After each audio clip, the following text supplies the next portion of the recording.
Një litër naftë ka arritur në çmimin 214 lekë. 3 ditë më parë, nafta tregtohej me 199 lekë për litër, ndërkohë që vetëm 48 orë më pas, ajo u rrit me 15 lekë. Ky është çmimi më i lartë në të cilin nafta po tregtohet në 3 javët e fundit në Durrës, me njëherë pas nisjes së konfliktit në lindjen e mesme.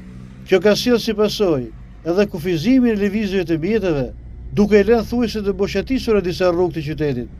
Kryeministri Edi Rama ka zhvilluar një bashkëbisedim me furnizuesit e naftës në kuadër të situatës krijuar nga kriza globale e çmimeve pas zhvillimeve të fundit lidhur me luftën e Iran. Gjatë takimit, Rama ka pretenduar se ndonse në bursat ndërkombëtare është regjistruar një rritje e çmimit të naftës deri në 40%, në Shqipëri kjo rritje ka qenë më e moderuar. E ka vlerësuar qasjen e operatorëve të tregut, duke cilësuar ata si të përgjegjshëm në këtë fazë të krizës.